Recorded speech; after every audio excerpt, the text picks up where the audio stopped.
here's another article. It's to do with Agenda 21. Now, Agenda 21 is agenda for the 21st century. And all the major countries of the United Nations signed on to this agenda, along with Kyoto and all the other big moves that are going to be put on the public. Moves that the public are pretty well oblivious of as they play themselves and follow the Hollywood crowd to see who's in the sack with who. Big things are happening. And as I said before about the big industrialized cities that were thrown up, and I mean thrown up, for the British and European industrial areas and the American ones, they want people out of them now because their job is over. And they want to move mass amounts of people into certain habitat areas. That's the Agenda 21 plan. This is an article from a Scottish magazine, and it's from thescotsman.com, actually, 13th of August 2008, by Jerry Peave. So a leading Tory think tank is urging people from cities in the north of England to move south if they want a better life. Now, this is how they're couching you to get moving. Cities such as Liverpool are beyond revival, and millions of the residents should move to London. I repeat that, millions of the residents should move to London and the southeast instead. And I'll continue with this particular article after this break.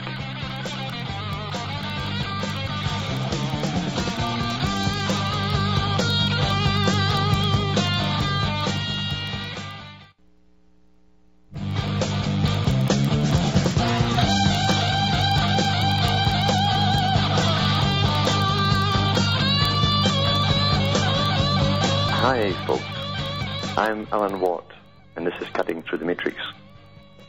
Going through an article from the Scotsman newspaper from the 13th of August 2008. Now let's repeat the first little part of it. It's by Jerry Peave.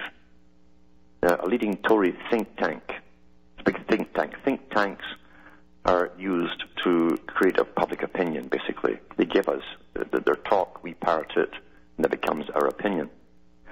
A leading Tory think tank is urging people from cities in the north of England to move south if they want a better life.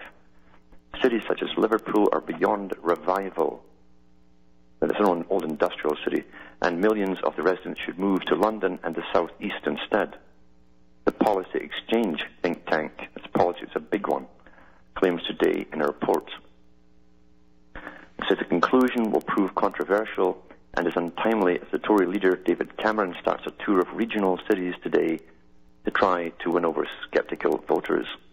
Coastal cities such as Liverpool and Sunderland had lost much of their reason for being with the decline of shipping and had little prospect of offering residents the standard of living to which they aspire, the report states. Now, remember I said at the start, this is part of the Agenda 21 program. All of this stuff was discussed about 20 years ago by the same big think tanks that help create policy. The Royal Institute for International Affairs say in their own reports that they create policy for governments to follow. And the Council on Foreign Relations is only the American branch of the same group. So they knew many years ago what they were going to do, and that's why these cities have not been kept up to standards. That's why you've got the big potholes and the sewage systems falling apart and everything else. Nothing was planned to be repaired. These cities were purpose-built to serve the big elites during the industrial era and during wars, big major wars. They were big producers of ships, etc., and armaments. And they have no purpose now because all of manufacturing is over in China. They knew this would happen when, from the GATT treaties and the other treaties they signed to allow them to ship their factories wholesale over to China, they knew what would happen back home. And they called this a service economy, where the countries would be left, like America and Canada, just passing things around that are sent into the countries. That's what a service economy is. So, it goes on to say here, it was time to be realistic about the ability of cities such as Manchester, Leeds and Newcastle to regenerate struggling neighbours such as Liverpool, Bradford and Sunderland. No one is suggesting that residents should be forced to move. Ha ha ha. But we do argue that they should be told the reality of the position. Regeneration in the sense of convergence will not happen because it is not possible, the authors conclude. The university cities of Oxford and Cambridge were well placed to become economic powerhouses, the report argues, like the industrial north in the past. What a joke that is. Because how are millions of people going to go into already overcrowded cities? Never mind the riots there'd be from people who are going to start fighting for the same jobs. And never mind them all being squeezed together, all fighting to rent apartments and escalating prices with their own economy falling through the floor. It says here, the authors included Tim Lunig, a lecturer in economic history at the London School of Economics.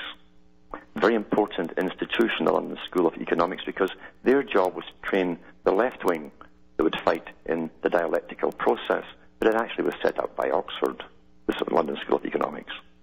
Everyone who was trained there, if they didn't go for a Rhodes Scholarship at Oxford, went there instead, and they took the hard left agenda in the dialectic con game. The issue is clear. Current regeneration policies are failing, and the very people they're supposed to be helping, they're failing them. He also added, there's no evidence that the trend will be reversed without radical changes. Well, it's not meant to be reversed. We forget simple history. Simple history goes back to when the Corn Laws, in fact, were repealed, as they call them, in Britain to kick off the industrial era, to get folk off the land. And the bill was put forward by Lord Rothschild in Parliament. And what it did was allow foreigners to dump their corn and their wheat and oats and all the rest of it on the British public much cheaper. It put all the little farmers out of business, and they all had to move into the cities, and they became factory workers. That's why it was done. That's why they dumped Corn Laws, to get them into the cities.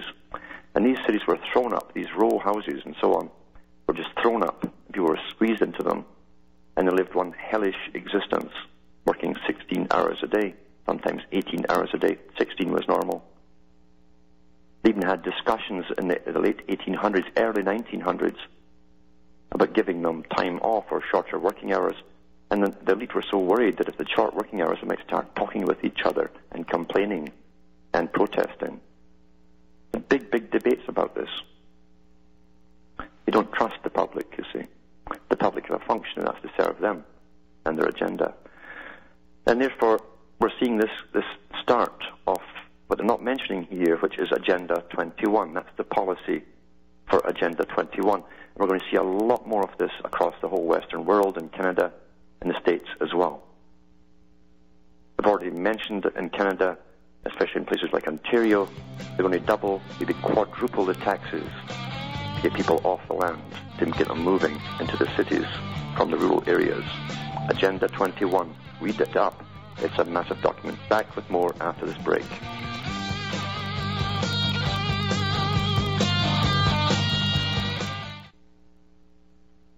You're listening to the Republic Broadcasting Network, because you can handle the truth.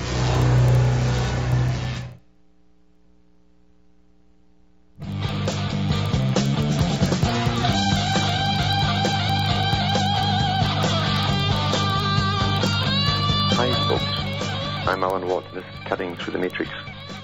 Just talking about some of the big plans are underway. I said years ago, the hardest thing for people who are aware of things happening and what it's all about, the hardest thing will be holding on to your sanity as we go through it, as they hit us with all kinds of massive changes, one after another, sometimes many at the same time.